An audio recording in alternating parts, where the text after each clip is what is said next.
તો આજે આપણે સ્ટાર્ટ કરીએ છીએ જીપીએમસી એક્ટ.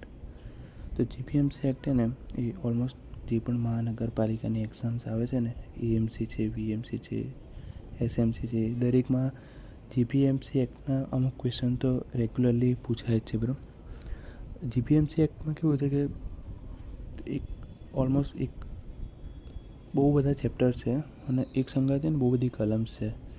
પણ જે એક્ઝામમાં આપણે ઇમ્પોર્ટન્ટ કલમ યાદ રાખવાની હોય છે અને અમુક સેક્શન્સ યાદ રાખવાના. એટલે આપણે બધા સેક્શન્સ યાદ નથી રાખવાના હોતા, પણ અમુક સેક્શન્સ યાદ રાખવાના હોય છે. એની જોડે અમુક પોઈન્ટ્સ યાદ રાખવાના હોય કે હા, આ સેક્શનમાં આ પોઈન્ટ આવે છે ને. અને અમુક સેક્શન્સ આપણે બાય હાર્ટ રાખવાની હોય છે, કે જેમ કે 64 નંબરની સેક્શન છે તો કે એ રેબીઝ વેક્સિન માટે છે. પછી એ રીતે 63 નંબરની સેક્શન છે એના માટે છે, તો ફરજિયાત અને મરજિયાત જે મ્યુનિસિપલ કોર્પોરેશનને કામો છે એના માટે છે. બરાબર, પછી જે આપણે કાયદાઓમાં જે પણ વ્યાખ્યાઓ છે એ કઈ કલમમાં છે, તો વ્યાખ્યાઓ બીજી નંબરની કલમમાં છે. તો અમુક સેક્શન છે ને એ ઇમ્પોર્ટન્ટ છે, તો આપણે એ બધું વસ્તુ યાદ કરવું પડે. બરાબર, તો એ એક્ઝામમાં આપણને પૂછાય છે. તો આપણે અત્યારે શું કરીશું, આપણે પહેલાં આજે ફર્સ્ટ ચેપ્ટર ચાલુ કરીશું. જો થોડુંક તમને ઓડ લાગશે બરાબર, પણ હું આ ફોર્મેટમાં અત્યારે ટ્રાય કરીશ. પછી જો મારી જોડે સારું એવું થઈ જશે તો આપણે અલગ ફોર્મેટમાં ટ્રાય કરીશું. પહેલાં આપણે સમજી લઈએ કે દરેક સેક્શન્સમાં કઈ રીતના ક્વેશ્ચન્સ આવે છે અને શું સેક્શન શું કહેવા માંગે છે. પછી હું તમને શોર્ટ ટ્રીક બી આપી દઈશ કે જેથી કઈ રીતે યાદ કરવાનું. મેં બી એક્ઝામ આપી હતી, એમાં મેં બી કઈ રીતે શોર્ટ ટ્રીક યુઝ કરી હતી, કયા પોઈન્ટ્સ યુઝ કર્યા હતા એક્ઝામમાં યાદ કરવા માટે, તે હું તમને ધીમે ધીમે સમજાવી દઈશ. બરાબર, જો અત્યારે આપણે ને એનું જો આ અધિનિયમ ને, હવે જો એનું ફૂલ ફોર્મ શું છે, જીપીએમસીનું ગુજરાત પ્રાંતીય મહાનગરપાલિકા નિગમ અધિનિયમ 1949. ગુજરાતીમાં GPMC Gujarat provisional municipal corporation act. બરાબર, એ જીપીએમસીનું ફૂલ ફોર્મ છે. બરાબર, હવે આમાં કેવું છે કે રિયલમાં હીરો એક્ટ આવ્યો તો શેના માટે કે બોમ્બે એક્ટ છે ને એનામાં હતો. એટલે પહેલાં આવ્યું જીપીએમસી નથી કહેવાય, તો પહેલાં એમને બીએપીએમસી કહેવાય હતું. કેમકે એ જીપીએમસી કરતાં થોડો કેવું કે પહેલાં ગુજરાત અને મહારાષ્ટ્ર ભેગું હતું અને બોમ્બે કાઉન્ટ થતું હતું. બરાબર, પણ એ પછી અલગ પડ્યું 1960માં, જ્યારે 1 મે 1960ની અંદર આપણે જે ગુજરાતનું અલગ પ્રાંત પડ્યો. બરાબર, તો પછી એમાં જે જીપીએમસી એક્ટ એની પહેલેથી જ છે. બરાબર, તો અસ્તિત્વમાં આપણે શું કર્યું, એ જે જીપીએમસી એક્ટ એમાં જે બીએમસી હતો ને, બોમ્બેવાળો એક્ટ હતો ને, એને આપણે એક્સેપ્ટ કરી લીધો છે. બરાબર, તો એના આધારે આ બધા આપણે પોઈન્ટ્સ યુઝ કરીએ. પણ હજી બી કોઈ બી મહાનગરપાલિકાની સ્થાપના થાય છે તો એ સ્થાપનામાં જે પણ નિયમો યુઝ થાય છે ને એ બધા જીપીએમસી એક્ટના જ થાય છે. બરાબર, તો એ સ્ટાર્ટિંગમાં એ પોઈન્ટ છે. હવે આપણે ને અહીંયાથી એક કલમ એક ચાલુ કરીશું. તો પહેલી કલમ શું છે, તો પ્રારંભિક. બરાબર, એટલે એ ચેપ્ટર 1 બી છે. પહેલી કલમનું ચેપ્ટર 1માં શું કહે છે, પ્રારંભિક. અને એમાં પહેલી કલમ શું કહે છે કે શું છે, સંક્ષિપ્ત શીર્ષક, વ્યાપ અને અમલ. બરાબર, તો કાયદાનું નામ શું છે, તો કાયદાનું નામ છે ગુજરાત પ્રાંતીય મહાનગરપાલિકા નિગમ અધિનિયમ 1949. બરાબર, કાયદાનો વ્યાપ શું છે, તો આ સમગ્ર ગુજરાતમાં લાગુ પડશે. બરાબર, સમગ્ર ગુજરાતમાં કઈ રીતે લાગુ પડશે, તો કે જ્યાં જ્યાં મહાનગરપાલિકા બનશે, જેમ કે એ ટાઈમે ને સ્ટાર્ટિંગમાં લાગુ પડે તો અમદાવાદમાં. બરાબર, અમદાવાદમાં પહેલી કલમ આની લાગુ પડી હતી. પછી ધીમે ધીમે જેમ મહાનગરપાલિકાને બનતા ગયા એમ બધી જગ્યાએ લાગુ પડે. તો એવું જ લખ્યું છે કલમમાં કે આ કલમ તરત જ લાગુમાં આવશે. બાકીની જોગવાઈ અમદાવાદ તથા રાજ્ય સરકાર જાહેર કરેલા અન્ય શહેરોમાં ગેજેટ નોટિફિકેશન દ્વારા નક્કી કરવામાં આવશે. એટલે ધારો કે જો એમાં એક ઉદાહરણ બી છે, જો રાજ્ય સરકાર હાલને ભવિષ્યમાં મહાનગરપાલિકા નિગમ તરીકે જાહેર કરે તો આ અધિનિયમની જોગવાઈ સરકાર નક્કી કરે તે તારીખથી હાલોલમાં લાગુ થશે. બરાબર, બીજું શું, વ્યાખ્યાઓ. હવે આ ચેપ્ટરમાં બહુ બધી વ્યાખ્યાઓ હોય અને એ વ્યાખ્યાઓ ઇમ્પોર્ટન્ટ છે, કેમ કે એક્ઝામમાં વ્યાખ્યાઓમાંથી ક્વેશ્ચનો બહુ બધા આવે. તો પહેલી વ્યાખ્યા શું, વાર્ષિક ભાડાકીય મૂલ્ય, એન્યુઅલ લેટિંગ વેલ્યુ. બરાબર, એનો અર્થ શું થાય કે કોઈ મકાન, જમીન અથવા મિલકત વર્ષ દરમિયાન વ્યાજબી રીતે જેટલા ભાડા આપી શકાય તે ભાડાને એન્યુઅલ લેટિંગ વેલ્યુ કહેવાય છે. તેમાં ફર્નિચર, મશીનરીનો સમાવેશ થતો નથી. એટલે શું કે કોઈ આપણે ઘર ખરીદ્યું કે કોઈ મિલકત છે એનું વાર્ષિક તમે જેટલું વ્યાજ આપો છો ને એને એન્યુઅલ લેટિંગ વેલ્યુ કહેવાય. બરાબર, એમાં ફર્નિચર, મશીનરીનો સમાવેશ થાય નહીં. અને જો શું ચૂકવણી કરવાની, તો ભાડું હોય, ટેક્સ હોય, વીમો અને અન્ય સંબંધિત ખર્ચ હોય. આમાં નીચેની ચૂકવણીનો પણ સમાવેશ થાય છે. એમાં ભાડું, ટેક્સ, વીમો અને સંબંધિત ખર્ચ. સરળ ભાષામાં આપણે સમજીએ તો મહાનગરપાલિકામાં મિલકત વેરા નક્કી કરવા માટે મિલકતનું અંદાજિત વાર્ષિક ભાડું ગણે છે તેને એન્યુઅલ લેટિંગ વેલ્યુ કહેવામાં આવે છે. જો આપણે એક ઉદાહરણથી સમજીએ, હવે તમને ખબર પડી કે જે આપણે મકાનનું ભાડું આપે છે એને એન્યુઅલ લેટિંગ વેલ્યુ કહેવાય. એ વાર્ષિક ગણવાનું હોય છે, પણ એન્યુઅલ એટલે વાર્ષિક એમ. તો એ કઈ રીતનું હોય છે, આ ધીમે ધીમે તમને સમજ પડી જશે. પાછળના ચેપ્ટર આવશે ને એટલે તમને આઈડિયા આવી જશે કે એન્યુઅલ લેટિંગ વેલ્યુ અત્યારે કેમ સમજવી જોઈએ. તો ધારો કે કોઈ મકાનનું ભાડું 15,000 છે, બરાબર, તો 15,000 ગુણ્યા 12 એટલે 1,80,000 રૂપિયા થાય. તો 1,80,000 એની એન્યુઅલ લેટિંગ વેલ્યુ ગણાય, બરાબર. આ વેલ્યુ કેમ જાણવી જરૂરી? કેમ કે આના આધારે તમારે ને આપણે જે મકાન ઉપર એની ઉપર ટેક્સ લાગતો હોય ને એ ગણવાનો હોય છે. એટલે આપણને ખબર, જે સરકાર હોય ને, કોર્પોરેશન, એને ખબર હોવી જોઈએ કે આની વેલ્યુ કેટલી એમ. તો એની ઉપરથી એ રહ્યો આપણા જે મકાનને એની ઉપર પ્રોપર્ટી ટેક્સ ને બધું લગાવે. મહત્ત્વની જોગવાઈ, જો કોઈ મકાનનું સ્ટાન્ડર્ડ રેન્ટ નિયંત્રણ હેઠળ નક્કી થયેલું છે તો એનું રેટિંગ તે સ્ટાન્ડર્ડ રેન્ટ કરતાં વધુ ગણાવી શકાશે નહીં. એટલે કોઈનું સ્ટાન્ડર્ડ રેન્ટ નક્કી કર્યું કે ભાઈ આ જગ્યાનું કે ભાઈ વાર્ષિક ભાડું 50,000 કે 60,000, તો પછી તમે એન્યુઅલ લેટિંગ એનાથી વધારે ગણીને લઈ ના શકો, બરાબર. ઉદાહરણ તરીકે જો સ્ટાન્ડર્ડ રેન્ટ કીધું, જો 1,20,000 પ્રતિ વર્ષ છે અને બજાર ભાડું 1.5 લાખ છે, તો મહાનગરપાલિકા 1,20,000 પ્રમાણે જ ગણશે, બરાબર.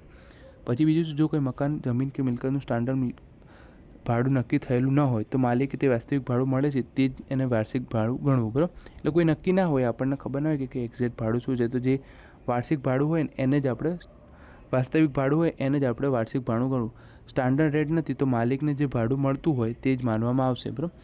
જો કમિશનર લાગે કે માલિકને મળતું ભાડું ખૂબ જ ઓછું છે અથવા બજાર મુજબ ભાડું મળવું જોઈએ તો ઉપરનું કલમ લાગુ પડશે નહીં. અને એટલે અમુક એરિયામાં ભાડું બહુ ઓછું મળતું હોય તો પછી એ કલમ એને લાગુ પડતી નથી, બરાબર. અહીંયા ઓછું ભાડું બતાવે તો કમિશનર મુજબ ભાડું ગણી શકે છે. જો જમીન સામાન્ય રીતે ભાડું અપાતી નથી અને તેને ભાડું નક્કી કરવું મુશ્કેલ હોય તો જમીનની વાર્ષિક ભાડું જમીનની બજારની કિંમતથી 6% જેટલું ગણાશે. સરળ સમજીએ, જો ભાડું નક્કી ન હોય તો જમીનની કિંમતનું 6% ભાડું ગણવામાં આવશે, બરાબર. એટલે વાર્ષિક આપણને ખબર નથી કે કેટલું છે, તો જે જમીનની કિંમત હોય ને, એ ધારો કે જમીનની કિંમત 50,000 છે તો 50,000ના 6% આપણે ડાયરેક્ટ ગણી લેવાના, એ એનું ટેક્સ ગણી લઈએ, એવી રીતનું આવે છે. હવે જો સી સેક્શન, આ બધા શું સબ સેક્શન છે ને, એટલે જે ધારો કે એન્યુઅલ લેટિંગ વેલ્યુ છે ને એના બી સબ સેક્શન ને એ આ બધા છે, બરાબર. સી, એમાં દરેકને એક પોઈન્ટ સમજાય. જે મકાન, ફેક્ટરી અથવા અન્ય મિલકત સામે રીતે ભાડે આપવાની નથી તેનું ભાડું નક્કી કરવું મુશ્કેલ હોય તો વાર્ષિક ભાડું જે જમીનની મિલકત પ્લસ મકાન બાંધવાનો ખર્ચ એના 6%, બરાબર. સરળ સમજમાં ભાડું નક્કી ન હોય તો જે જમીન છે પ્લસ બાંધવાનો ખર્ચ એ બધાનું ભેગું થઈને એના જે 6% થતા હોય ને, ધારો કે જમીનના 50,000 હોય અને ભાડું એને બાંધવાનો ખર્ચ 60 કે 70,000 થયો હોય તો 1,10,000ની આજુબાજુ થયું તો એના 6%, એવી રીતનું ગણવામાં આવે છે, બરાબર. હવે એપેન્ડિક્સ એટલે શું કે આ અધિનિયમ સાથે જોડાયેલો પરિશિષ્ટ હોય ને, પરિશિષ્ટ આમાં આવશે એક્ઝામમાં, એ પૂછાય બી કેમ કે પરિશિષ્ટમાં જ આપણે દંડ ને એ બધાના નિયમો લખેલા હોય, બરાબર. તે પરિશિષ્ટ શું છે એમ, બરાબર. અને જે કાયદાની અંતે આપેલી હોય ને, અપોઇન્ટેડ ડે, જે દિવસે કોઈ વિસ્તારનો સત્તાવાર રીતે મહાનગરપાલિકા વિસ્તાર તરીકે જાહેર કરવામાં આવ્યો હોય એને અપોઇન્ટેડ ડે કહેવાય, બરાબર. અપોઇન્ટેડ ડે કહેવાય. અપ્રુવલ કોઓપરેટિવ બેંક, રાજ્ય સરકાર દ્વારા માન્યતા આપવામાં આવેલી સહકારી બેંક, બરાબર. કોઓપરેટિવ એટલે આની આવતી આપણે કાલુપુર બેંક ને બધી કોઓપરેટિવ બેંકમાં, બરાબર. પછી બીજું શું આવશે? બેકરી અને બેક હાઉસ. બેકરી એટલે શું? બ્રેડ, બિસ્કિટ, કેક વગેરે બનાવવા અથવા શેકવાનું સ્થળ, એને બેકરી કહેવાય, બરાબર. જે બ્રેડ હોય, બિસ્કિટ હોય, કેક વગેરે બનાવવામાં આવતું અથવા શેકવામાં આવતું. બજેટ ગ્રાન્ટ એટલે શું કે કોર્પોરેશન દ્વારા કોઈપણ કામકાજ માટે મંજૂર કરાયેલું કુલ રકમ અથવા બજેટ, બરાબર. એને બજેટ ગ્રાન્ટ એટલે બજેટને ફાળવેલી રકમ. બિલ્ડિંગ એટલે શું કે ઘર, શેડ, ઝૂંપડી, તબેલો, વરંડો, ઓટલો, દિવાલ, કમ્પાઉન્ડ, વોલ, વાડ. આ વર્ડ યાદ રાખવાનો કેમ કે આમાંથી ઘણી વાર એક્ઝામમાં ડાયરેક્ટ આ વર્ડ પૂછી લે ને, એમાંથી કોઈ એક આમાંથી કયું નથી એમ એવું પૂછી લે છે. સરળ સમજો, કોઈ પણ પ્રકારનું બાંધકામ હોય જેમ કે ઘર હોય, શેડ હોય, ઝૂંપડીઓ, વરંડો, હવે ઓટલો, દિવાલ. હવે આપણે એવું કે બિલ્ડિંગમાં ઓટલો, દિવાલ ના હતો, એ પછી મિસ્ટેક થઈ જાય આપણાથી એમ, બરાબર. પછી બાયલો એટલે શું થાય કે 458 હેઠળ બનાવવામાં આવેલા નિયમો. આ બાયલો એટલે પેટા નિયમ થાય એમ, સિમ્પલ ભાષામાં કહે તો કે મહાનગરપાલિકા અને અમુક પેટા નિયમ બનાવે તો એને બાયલોસ કહેવાય, બરાબર. પછી કાર્પેટ એટલે શું કે મકાનનો ફ્લોર એરિયા પરંતુ અંદરની અને બહારની દિવાલો જે જગ્યા રોકે છે તે બાદ કરીને એટલે સમજો કે ને કાર્પેટ એરિયા કોને કહેવાય કે જ્યાં આપણે કાર્પેટ પાથરીએ કે હવે એક મકાન બનાવ્યું એમાં 4 દિવાલ હોય તો 4 દિવાલ એને બાદ કરી દેવાની અને એના સિવાય ઘરનો જે એરિયા હોય ને વચ્ચેનો વધ્યો ને જ્યાં આપણે પથારી કરીએ કે ને એને કહેવાય કાર્પેટ એરિયા. કાર્પેટ એટલે ગાલીચો, પથ્થર, પથારી, આપણે પથારી કરીએ ને સિમ્પલી જ, એને કાર્પેટ એરિયા કહેવાય. પછી બીજું શું છે, સીસપુલ. સીસપુલ એટલે શું થાય કે મકાનમાંથી નીકળતા ગંદા પાણી એ ગંદકી એકત્રિત કરવા, નિકાલ કરવા માટેની ટાંકી, બરાબર ને સીસપુલ કહેવાય. બરાબર, ગંદકી ભેગી કરવાની ટાંકી. સીસપુલ એટલે ગુજરાતીમાં કહું ને તો ખાળ કૂવો થાય. આપણે ખાળ કૂવો ને જે નહીં ગામડાઓમાં તો બનાવી ખોદીને જેમાં બધું ગંદકીની બધું ભેગું થતું એને ખાળ કૂવો કહેવાય. ચોલ એટલે ચાલ કે 2 અથવા વધુ રહેઠાણ એકમો ધરાવતું મકાન. આ પૂછાયેલું ક્વેશ્ચન ને. 2 અથવા વધુ રહેઠાણ એકમો ધરાવતા મકાનો જેમાં સામાન્ય શૌચાલય અથવા અન્ય સુવિધાઓ ન હોય કે જેને કમિશનર ગેઝેટ દ્વારા જાહેર કરી ચાલે. એટલે આમાં શું કે ચોલ એટલે કેવું કે જ્યાં એકથી વધારે મકાન હોય, પ્લસ ત્યાં ને શૌચાલય હોય ને કાં તો જનરલ શૌચાલય હોય કાં તો પોતાનું પ્રાઇવેટ હોય, એવી રીતનું હોય છે. આપણે નહીં હોય તો ચોલમાં ઘણી જગ્યાએ એક બિલ્ડિંગ બનાવી દીધી, ત્યાં ને રહેતા હોય લોકો, અમુક 10-15 ભાડિયાત રહેતા હોય, ભાડિયાતો ને પછી એક જ વોશરૂમનો યુઝ કરતો, તેને ચોલ કહેવાય. એક પ્રકારની નાના જે એક મકાનો, ઘણા નાના નાના રહેઠાણો રૂમો મકાનો સમૂહ. સિટી, શહેર એટલે ભારતના બંધારણના, આ યાદ રાખવાનું, 243 ક્યુ મુજબ 243 ક્યુ મુજબ મોટા શહેરી વિસ્તારો અથવા ગૌની શહેર વિસ્તારો જાહેર કરવામાં આવેલો સ્થાનિક વિસ્તાર. કાયદા મુજબ મહાનગરપાલિકાનો વિસ્તાર. આ 243 ક્યુ યાદ રાખવાનું. ભારતના કયા બંધારણમાં કયા સેક્શનમાં આપેલું, તો 243 ક્યુમાં શહેરની વ્યાખ્યા આપેલી. બરાબર. હવે સિવિલ એપેલેટ કોર્ટ અથવા દીવાની અપીલ અદાલત. તો અમદાવાદ માટે હાઈકોર્ટ આવશે અને અન્ય શહેરો માટે સંબંધિત જિલ્લા અદાલત. હવે આને યાદ રાખવાનું, દરેકમાં આવું આવશે. સિવિલ એપેલેટ કોર્ટ આવશે, એવી રીતે ક્રિમિનલ એપેલેટ કોર્ટ બી આવશે. તો એ કઈ જગ્યાએ છે, તો અમદાવાદ માટે હાઈકોર્ટ આવશે, પણ અન્ય શહેરો માટે જિલ્લા સંબંધિત જિલ્લાની જિલ્લા અદાલત. કેમ અમદાવાદમાં કેમ હાઈકોર્ટ છે, કેમ કે હાઈકોર્ટ એ અમદાવાદની અંદર આવેલી છે. બરાબર. આમ એવું કહે કે હાઈકોર્ટ મોસ્ટ ઓફ હોય ને બધા જગ્યાએ, બધા રાજ્યોમાં હાઈકોર્ટ, જે પાટનગર હોય ને ગાંધીનગર, તો આપણે ગુજરાતનું ગાંધીનગર, તો એમાં આવેલું. પણ અમદાવાદમાં એ પહેલાં કેમ કે અમદાવાદ હતું ને એટલા માટે, એટલે અમદાવાદમાં હાઈકોર્ટ છે. તો સરળ સમજમાં દીવાની કેસ એટલે સિવિલ કેસ એટલે આપણે જે લેન્ડ ડિસ્પ્યુટ ને એના બધાના કેસ હોય ને એ બધા સિવિલ કેસ, તો એને સાંભળવાની અદાલત. કમિશનર કોને કહેવાય, તો કલમ 36 હેઠળ, જો યાદ રાખવાની, આ 36ની કલમ હોય ને એ યાદ રાખવાની. 36 કલમ હેઠળ જે પણ બનાવેલા છે એને શું કહેવાય, કમિશનર કહેવાય.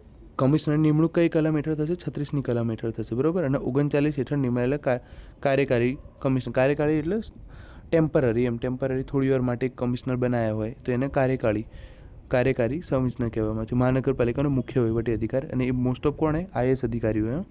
કોર્પોરેશન એટલે શહેરની મહાનગરપાલિકા નિગમ જે મેઇન હોય ને. કાઉન્સિલર એટલે આ અધિનિયમ હેઠળ યોગ્ય રીતે ચૂંટાયેલા કોર્પોરેશનનો સભ્ય. કાઉન્સિલરમાં શું આવશે, કાઉન્સિલરમાં આવશે નગરસેવક. કાઉન્સિલર એટલે ગુજરાતીમાં નગરસેવક કહેવાય. આપણે નહીં હોતી એક એરિયા છે, ધારો કે વાડજ એરિયા છે, અમદાવાદમાં વાડજ એરિયા છે, તો વાડજ એરિયાનો કોઈ કાઉન્સિલર હોય. નારણપુરા એરિયા છે, તો એવી રીતે વરાછા છે, સુરતમાં વરાછા, તો વરાછાનો કોઈ કાઉન્સિલર હોય, તો નગરસેવક એક એરિયામાંથી ચૂંટાયેલો વ્યક્તિ એને કાઉન્સિલર કહેવાય. ક્રિમિનલ એપેલેટ, જો મેં તમને સિવિલ એપેલેટ એવી રીતે ક્રિમિનલ એપેલેટ, જો અમદાવાદ માટે હાઈકોર્ટ અને શહેરો માટે સ્થાનિક સેશન કોર્ટ. બરાબર. હવે શું, આ ક્યુબિકલ કોન્ટિનન્ટ, બરાબર, ઘનફળ એટલે મકાનની બહારની દિવાલો, છત અને સૌથી નીચેના માળનો ફ્લોર, અંદર આવી જતી કુલ જગ્યા. એટલે આપણે જો સમજો, આમાં દિવાલો બધું ગણાઈ ગયું.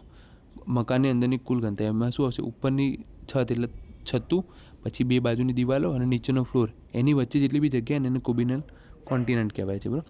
ડેરી એટલે શું, દૂધ વેચવા, સંગ્રહ, દૂધમાંથી માખણ, ઘી, ચીઝ, સૂકું અથવા સ્કેન્ડલ દૂધ બનાવવા માટે વપરાતું સ્થળ. તેમાં સમાવેશ શું થાય છે, ડેરી ફાર્મમાં થાય છે, પશુશાળા, દૂધ સ્ટોર, દૂધની દુકાનો, દૂધ અને દૂધની બનાવટની સાથે સંબંધિત વ્યવસાય. બરાબર. પણ આમાં પાછું ડેરીમાં એક વસ્તુ યાદ રાખવાનું, ડેરીમાં આમાં નહીં લખ્યું, પણ ડેરી એટલે શું કે ખાલી જ્યાં દૂધ મળતું હોય ને અથવા દૂધ પીવા માટે વેચાતું હોય ને એને ડેરી ના કહેવાય.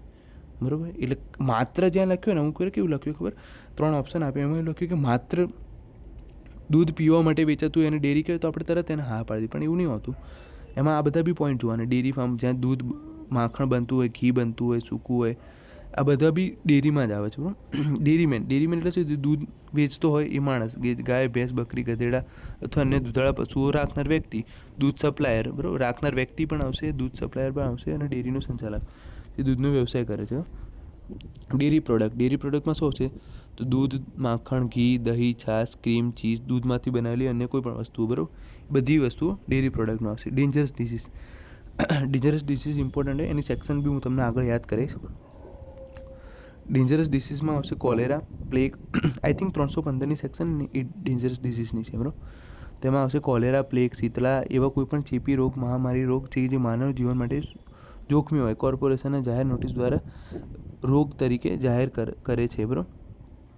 આવા ઇમ્પોર્ટન્ટ છે. કેમ કે લોકો જીવન માટે ખતરનાક અને ઝડપી ફેલાતા આ રોગો હોય. હવે આમાં શું છે કે આ જે રોગ છે ને, એ બધા ને જલ્દી સ્પ્રેડ થાય, જેમ કે કોલેરા છે, પ્લેગ છે. અત્યારે તો ઘણા બધા, જેમ કે શીતળા છે ને, બધા તો ઇરેડિકેટ થઈ ગયેલા છે. પણ આ બધા ડિસીઝ છે ને એ જલ્દી ફેલાય છે, એટલે આને ડેન્જરસ ડિસીઝમાં ગણવામાં આવતું. અને આના માટે અલગ જોગવાઈઓ બી અંદર છે, બરાબર. સેક્શનમાં જે આગળ સેક્શન ભણીશું ને એમાં અલગ જોગવાઈઓ છે. ડ્રેનેજ, ડ્રેનેજ એટલે શું? ડ્રેન નીચેના તમામ વસ્તુનો સમાવેશ થાય. ગટર, ટનલ, પાઇપ, યાદ રાખજો બધું. પાઇપ, ખાઈ, ગટર, નાળી, ચેનલ, સિસ્ટમ, ફ્લશ ટાંકી, સેપ્ટિક ટેન્ક, બરાબર. ગંદુ પાણી, ઔદ્યોગિક પાણી, ભૂગર્ભ પાણી નિકાલ માટે સાધનો, વેન્ટિલેશન શાફ્ટ, કલવર્ટ, પંપ અને અન્ય મશીનરી. ગંદા પાણીના સમગ્ર શુદ્ધિકરણ નિકાલ માટે સમગ્ર વ્યવસ્થા અને ડ્રેન કહેવામાં આવે છે, બરાબર. ઇટિંગ હાઉસ, ઇટિંગ હાઉસ એટલે જ્યાં ખાવા મળતું હોય, આપણે ભોજનાલય કહીએ નહીં, એવું સ્થળ કે જ્યાં જનતા અને અન્ય કોઈ પણ વર્ગ જઈ શકે છે અથવા ત્યાં ખોરાક તૈયાર કરવામાં આવે છે અથવા વેચવામાં આવે છે, બરાબર. જો આમાં એક્ઝામ્પલ તરીકે હોટલ, રેસ્ટોરન્ટ, ભોજનાલય વગેરે. પછી ઇલેક્શન વોર્ડની રચના શરૂ કરી કાઉન્સિલરની ચૂંટણી પૂર્ણ થાય ત્યાં સુધીની સમગ્ર પ્રક્રિયા. ઇલેક્શન એટલે શું કે આપણે વોર્ડની રચના, એમાં કેટલા મતદારો છે ના બધું છે, પછી ત્યાં કાઉન્સિલર કોણ છે, પછી એની ચૂંટણી થાય પછી રિઝલ્ટ આવે અને પછી જે કાઉન્સિલર ચૂંટાય એ આખી પ્રોસેસને શું કહેવાય? ઇલેક્શન કહેવાય. ચૂંટણી શરૂઆતથી લઈને પરિણામ જાહેર થાય ત્યાં સુધીની પ્રક્રિયા. એન્ટરટેનમેન્ટ એટલે શું? પ્રદર્શન, કાર્યક્રમ, રમતગમત, મનોરંજન, કેબલ, ડીટીએચ સેવા. યાદ રાખજો, ડીટીએચ સેવા એ બી એને મનોરંજનમાં આવે. જે આપણે ટીવી જોઈએ છે ને, ટીવી, એ ડીટીએચ સેવા પણ મનોરંજનમાં આવે છે, બરાબર ને. એટલે યાદ રાખવાનું. ભાઈ જે લોકો માટે જેના લોકો માટે પાસેથી કોઈ પણ પ્રકારની ફી, લવાજમ અથવા ચાર્જ લેવામાં આવતો હોય, બરાબર, એ બધી વસ્તુમાં શું આવશે? આ આવશે, એન્ટરટેનમેન્ટમાં આવશે, બરાબર. ઓકે, તો એક્સક્યુઝ મી, એક મિનિટ.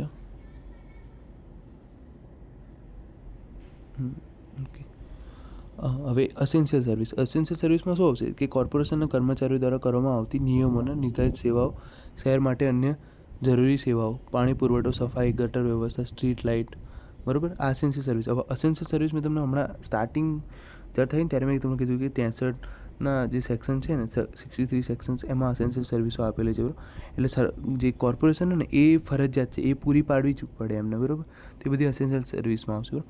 ફેક્ટરી, ફેક્ટરી એટલે શું કે ભારતીય ફેક્ટરી એક્ટ 1948 મુજબ વ્યાખ્યાયિત ફેક્ટરી, બરાબર. આમાં ડેફિનેશન આપેલી છે, એટલે આપણે ખાલી એટલું યાદ રાખવાનું, ભારતીય ફેક્ટરી એક્ટ અધિનિયમ 1948 મુજબ જે હોય ને એને ફેક્ટરી કહેવાય, બરાબર. હવે ગંદકી એટલે ફિલ્ડ, ફિલ્ડ એટલે શું કે ગટરનું ગંદુ પાણી, માનવ મળ, અન્ય દુર્ગંધયુક્ત ગંદકી, બરાબર, જે આપણને નુકસાન કરે, આરોગ્યને નુકસાન પહોંચાડતી હોય તેવી ગંદકી, બરાબર, એ ગમે તે આવી શકે છે એમાં. પછી બીજું શું છે કે ફાઇનાન્સ કમિશન. ફાઇનાન્સ કમિશન, નાણાં પંચ. 110ના સેક્શનમાં કદાચ 110ના સેક્શનમાં પણ ને એના પેટા સેક્શન એટલે ઓલું શું કહેવાય, પેટા સેક્શન એટલે કઈ રીતનું કે એમાં ને એવી રીતના કરીને કે 3 સેક્શન આપ્યા અલગથી. એમાં ફાઇનાન્સ, નાણાં પંચ વિશે લખેલું, બરાબર. અને ભારતના બંધારણમાં 243I હેઠળ નાણાં પંચ વિશે લખેલું છે, બરાબર. નાણાં પંચમાં શું આવશે? સ્થાનિક સ્વરાજ્ય સંસ્થાઓ અને નાણાકીય ભલામણ કરતું પંચ. સ્થાનિક સ્વરાજ્ય સંસ્થાઓને નાણાકીય ભલામણ કરતું પંચ, બરાબર. આ યાદ રાખવાનું વર્ડ. અને નાણાં પંચના જે મેઇન જે ચેરમેન કે જે મેઇન પર્સન હોય ને એ વડાપ્રધાન હોય, બરાબર. એ હોદ્દાની રૂએ બને છે એમાં. સોરી નાણાં પંચમાં નહીં હોય, લગભગ નીતિ આયોગમાં હોય છે. હું એક વખત તો કન્ફર્મ કરી લઈશ, પછી હું તમને કહીશ. પછી ફૂડ, તો ખાદ્ય પદાર્થ. ફૂડમાં શું આવશે કે માનવ દ્વારા ખાવા કે પીવામાં લેવામાં આવતું ઉપયોગી દરેક વસ્તુઓ, બરાબર, જેમાં સમાવેશ થાય છે. ખોરાક, પીણા, મીઠાઈઓ, ફ્લેવરિંગ પદાર્થ, રંગ દ્રવ્યો, મસાલા, કન્ડિમેન્ટ્સ, બરાબર. કન્ડિમેન્ટ્સ એટલે મીઠાઈઓ થાય, બરાબર, જે ગળી પદાર્થો આવે ને એ બધા બી એમાં જ આવે, કન્ડિમેન્ટ્સમાં આવે. બરાબર. પછી મસાલા, રંગ પ્રયોગ, પછી ફ્લેવરિંગ પદાર્થો, ખોરાક, પીણા, મીઠાઈઓ, આ બધું આવશે ખાદ્ય પદાર્થમાં. શેનો સમાવેશ થતો નથી? દવાઓ અને પાણીનો. પાણીનો સમાવેશ છે ને અહીંયા નહીં થતો, પણ ફૂડ સેફ્ટી અગર એક્ટ વાંચશો ને તો એમાં પાણીનો સમાવેશ પાછો ખાદ્ય પદાર્થમાં થાય છે. બરાબર. પણ દવાઓ અને અહીંયાનો પાણીનો સમાવેશ જીપીએમસી એક્ટમાં ફૂડમાં થતો નથી. બરાબર. ફોર્મ એટલે શું? નિયમો સાથે જોડાયેલો નમૂનો. બરાબર. પ્રિસ્ક્રાઇબ ફોર્મ, સરકારી નક્કી કરેલું અરજીપત્રક અથવા ફોર્મેટ. ફર્મ બિલ્ડિંગ, જે મકાનની બહારની દિવાલો લાકડાઓની અથવા લોખંડની ફ્રેમ પર આધારિત હોય. જે મકાનની બહારની દિવાલો અને લાકડાઓની અથવા લોખંડની ફ્રેમ પર આધારિત હોય. બરાબર. ફ્રેમના આધારે ઊભું થયેલું મકાન. ગુડ્સ, માલ એટલે શું? કે માલ એટલે પ્રાણીઓનો પણ સમાવેશ થઈ જાય. એટલે માલ એટલે શું? કે જે પણ તમે વસ્તુઓ કે બધું હોય, પણ એની જોડે એક્સ્ટ્રા પ્રાણીનો બી સમાવેશ થઈ જશે. પ્રાણીને લઈ જઈ શકે, આ લાવી શકે, તો એનો પણ માલ તરીકે જ સમાવેશ થાય છે. બરાબર. પછી હોટેલ એટલે શું? ઇટિંગ હાઉસ અથવા એવું સ્થળ કે જ્યાં પૈસા આપીને ભોજન થાય. બરાબર. આગળ ભોજનાલય બી આવ્યું હતું, ખબર? એવી રીતનું આ બી છે, ઇટિંગ હાઉસ, રેસ્ટોરન્ટ, હોટલ, બધું. હાઉસ ડ્રેન એટલે એક અથવા વધુ મકાનોમાંથી ગંદુ પાણી કાઢવા માટે બનાવવામાં આવેલી મ્યુનિસિપલ ડ્રેન સાથેની જોડાતી ડ્રેન. બરાબર. હવે આમાં કેવું છે કે ડ્રેન એટલે શું? કે આપણે જે ગટર વ્યવસ્થા ને, આપણા ઘરમાંથી ગટર લાઈન બહાર નીકળે, બરાબર, અને અલગ અલગ ગવર્મેન્ટની જે મેઇન ગટર છે એની જોડે જોડાય છે, તો એને હાઉસ ડ્રેન કહેવાય. બરાબર. એક અથવા વધુ મકાનોમાંથી ગંદુ પાણી કાઢવા માટે બનાવવામાં આવેલી અને મ્યુનિસિપલ ડ્રેન સાથે જોડાયેલી ડ્રેન. બરાબર. એટલે આ સિમ્પલ જ છે, એવું કંઈ આનો હાર્ડ અર્થ નથી. બરાબર. હાઉસ ગલી એટલે શું? એવો માર્ગ અથવા જમીનનો પટ્ટો જેનો ઉપયોગ ગટર માટે, શૌચાલય સુવિધા પહોંચવા માટે, યુરિનલ સુધી પહોંચવા માટે, સેસપુલ સુધી પહોંચવા માટે અથવા સફાઈ કર્મચારીઓની અવરજવર માટે. બરાબર. તો એને શું કહેવાય? હાઉસ ગલી કહેવાય અથવા સર્વિસ પેસેજ કહેવાય. એટલે કોઈ બી એટલે સમજો ને કે કોઈ એક જગ્યા છે કે જ્યાંથી સાફ સફાઈ, ગટરની સાફ સફાઈ કે એના માટેનો રસ્તો નીકળતો હોય, તો એને શું કહેવાય? હાઉસ ગલી કહેવાય. અહીંયા નીચે સરળ અર્થમાં લખ્યું છે, સૌ અને ગટર કામગીરી માટેનો સર્વિસ રસ્તો. ઝૂંપડી એટલે શું? લાકડું, માટી, પાંદડા, ઘાસ, કપડું અથવા છાપરામાંથી બનાવેલું મકાન, જેનો સમાવેશ તેના માટે થતો કામચલાઉ માળખા, નાના મકાનો, જેને કોર્પોરેટ અથવા અધિનિયમ સાથે ઝૂંપડી તરીકે જાહેર કરે છે. હવે ઝૂંપડીમાં, બિલ્ડિંગમાં, આ બધામાં થોડુંક તમને ને એવું લાગશે, પણ ઝૂંપડી છે ને એનું સિમ્પલ અર્થમાં ને, જો બિલ્ડિંગમાં તમે ને લોખંડ ને એ બધું વર્ડ્સ આવશે, લોખંડ, પ્લાસ્ટિક, શું કહેવાય, સિમેન્ટ, એનો બધાનો યુઝ કર્યો હશે. પણ ઝૂંપડીમાં આપણે શું? લાકડું, માટી, પાંદડા, ઘાસ, કપડું, છાપરામાંથી બનાવેલું મકાન, કામચલાઉ માળખું, નાના મકાનો. બરાબર. જેનો કોર્પોરેશન આ અધિનિયમ હેઠળ ઝૂંપડી તરીકે જાહેર કરે છે. કાચું મકાન. બરાબર. સિમ્પલ વસ્તુ એ. પછી ઇન્ડસ્ટ્રીયલ પ્રિમાઇસીસ એટલે શું? પરિસર, એરિયા, પરિસર. બીજો ને ફૂડ સેફ્ટીમાં બી તમારા પરિસરના એવા શબ્દો આવશે. બરાબર. જો તમે ફૂડ સેફ્ટીની તૈયારી કરતા હો તો એવી જગ્યાઓ કે જ્યાં ઉત્પાદન કરવામાં આવતું હોય અથવા સામાન્ય રીતે કરવામાં આવતું હોય, બરાબર. ધારો કે મેન્યુફેક્ચરિંગ પ્રોસેસ, ત્યાં એટલે ફેક્ટરી એટલે શું? કે જ્યાં આપણે કોઈ બી વસ્તુનું ઉત્પાદન કરીએ, બરાબર, પછી બનાવવું, કાઢવું, ફેરફાર કરવો, સુશોધન કરવું, ફિનિશિંગ કરવું, તો માલ પર પ્રક્રિયા કરવી. બરાબર. જજ એટલે આ યાદ રાખવાનું. પાછું જેમ ઓલા સિવિલ કોર્ટમાં તમે સિવિલ એપ્લેટ કોર્ટ હતી, પછી ક્રિમિનલ એપ્લેટ કોર્ટ, તો એમાં બી આવી રીતે યાદ રાખવાનું. એ જજ એટલે શું? અમદાવાદમાં સ્મોલ કોઝ કોર્ટના મુખ્ય ન્યાયાધીશ, તેમના દ્વારા નિયુક્ત ન્યાયાધીશ. બરાબર. અથવા તેમના દ્વારા નિયુક્ત ન્યાયાધીશ. સ્મોલ કોઝ કોર્ટના મુખ્ય ન્યાયાધીશ, યાદ રાખજો વર્ડ છે. સ્મોલ કોઝ કોર્ટના મુખ્ય ન્યાયાધીશ. પણ અન્ય શહેરો માટે તે શહેરના સિનિયર સિવિલ જજ, બરાબર, અથવા સિનિયર ડિવિઝન. બરાબર. એટલે અદાલતના સિનિયર જજ છે, પણ અમદાવાદ માટે વર્ડ યાદ રાખજો, સ્મોલ કોઝના કોર્ટના મુખ્ય ન્યાયાધીશ.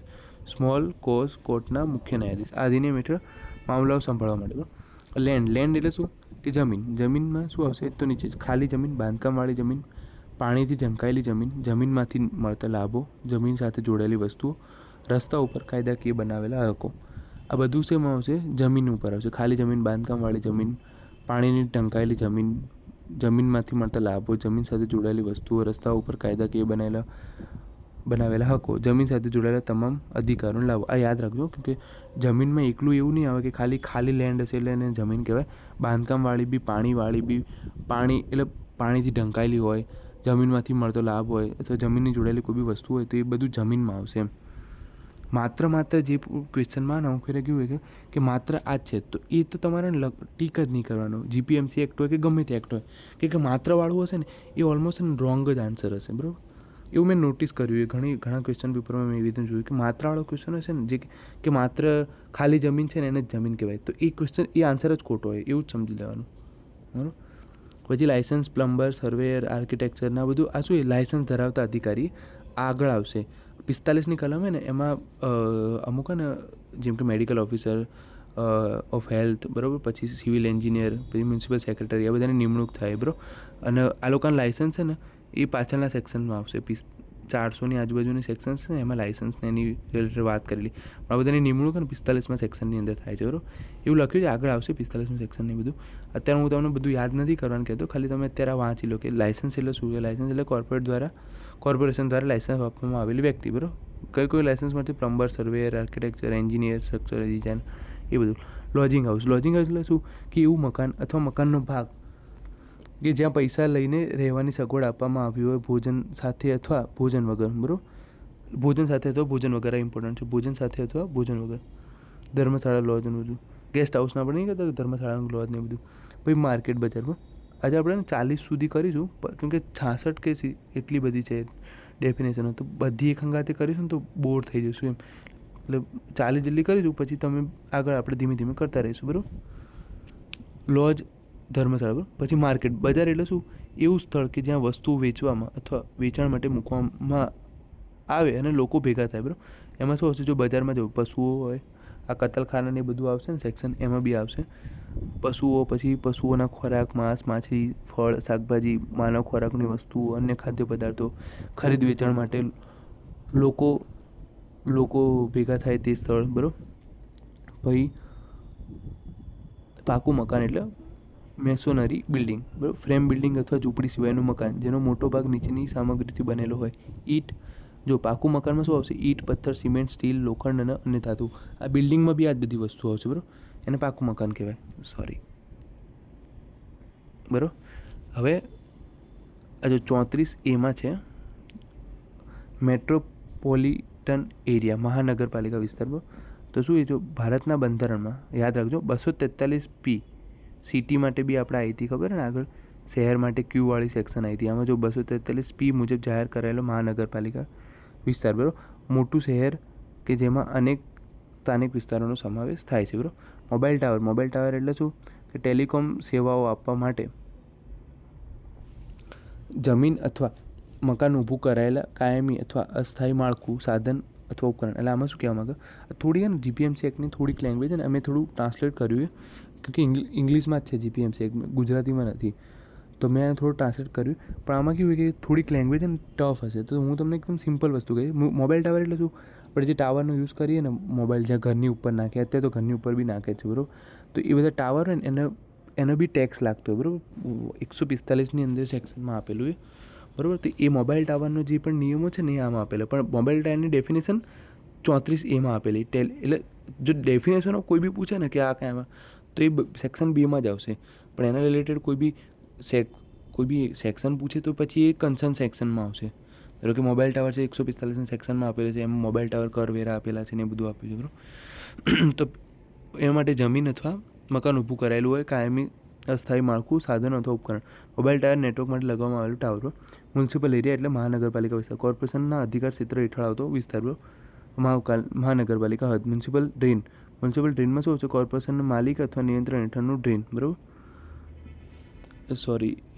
હા, બરાબર. મ્યુનિસિપલ ડ્રેન અને મહાનગરપાલિકા ગટર વ્યવસ્થા, બરાબર. હવે મ્યુનિસિપલ માર્કેટ એટલે શું? કોર્પોરેશનની માલિકી અથવા હેઠળ સંચાલન. એટલે કોર્પોરેશનની માલિકી હોય કાં તો એમના અંડરમાં ચાલતું હોય તો એ મ્યુનિસિપલ માર્કેટ કહેવાય.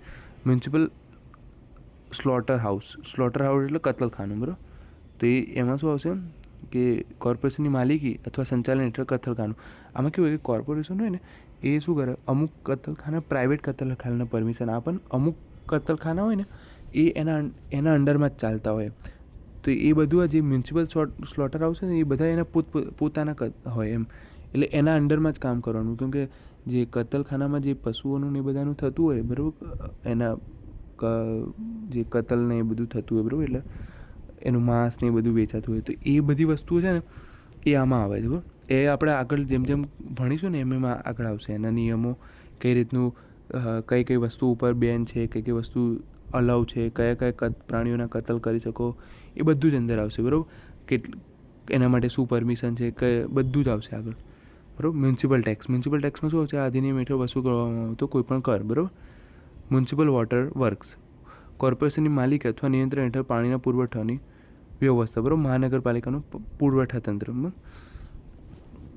હવે ન્યુસન્સ એટલે શું? એવું કોઈ પણ કાર્ય, બેદરકારી, સ્થળ અથવા વસ્તુ કે જે ઈજા પહોંચાડે, જોખમ ઊભું કરે, તકલીફ પહોંચાડે, દુર્ગંધ ફેલાવે, અવાજથી ત્રાસ આપે, આરોગ્ય માટે હાનિકારક હોય અથવા મિલકતને નુકસાન પહોંચાડતું હોય, એને ન્યુસન્સ કહેવાય. કોઈ પણ એવું કાર્ય, બેદરકારી, સ્થળ. ન્યુસન્સ એટલે શું? કે જે ઈજા પહોંચાડે, જોખમ ઊભું કરે, તકલીફ પહોંચાડે, દુર્ગંધ ફેલાવે, અવાજથી ત્રાસ આપે, આરોગ્ય માટે હાનિકારક હોય અને મિલકતને નુકસાન પહોંચાડે, એને શું કહેવાય છે? ન્યુસન્સ કહેવામાં આવશે. બરાબર, તો ન્યુસન્સ એક ઇમ્પોર્ટન્ટ છે. બરાબર, ન્યુસન્સનું ક્યારેક ક્યારેક પૂછાઈ જાય છે. એક મેં તમને કમિશનરનું કીધું હતું, એની સેક્શન્સ ઇમ્પોર્ટન્ટ છે. બરાબર, પછી મ્યુનિસિપલ કોર્પોરેશનનું. બરાબર, બીજું ઇમ્પોર્ટન્ટ છે ને, આ મેં તમને જજની એની વાત કરી હતી કે જજ આને કહેવાય, સિવિલ એપલેટ કોર્ટના જજ કોને કહેવાય, પછી ક્રિમિનલ એપલેટ કોર્ટના જજ, એનું નામ શું છે, અમદાવાદમાં શું કહેવાય. બરાબર, પછી જજ શું કહેવાય, ડ્રેન હાઉસ શું છે. બરાબર, માલમાં ખાલી સામાન જ નહીં પણ પ્રાણીઓનો બી સમાવેશ થાય છે. બરાબર, ફૂડમાં પાણી અને દવાઓનો સમાવેશ થતો નથી. બરાબર, આ બધા ઇમ્પોર્ટન્ટ પોઈન્ટ્સ છે. બરાબર, તો આજે આટલું રાખીએ. બરાબર, જો આ બધું છે ને કમિશનરની સેક્શન મેં તમને કીધી, બીજી બધું થોડું જોઈ લેજો. આ પીડીએફ હું તમને ને ધીમે ધીમે આપતો જઈશ. બરાબર, થોડું હાઇલાઇટ પોઈન્ટ કરીને આપીશ એટલે તમને ઇઝી રહેશે વાંચવામાં. બરાબર, ચલો કંઈ નહીં, આજ માટે આટલું રાખીએ. બરાબર, મારું બી નવું જ છે એટલે મેં બી હજી ફર્સ્ટ ટાઈમ ચાલુ કર્યું છે. પછી આપણે આગળ ધીમે ધીમે શીખીશું આગળ. બરાબર, ઓકે, ચલો, ગુડ નાઇટ.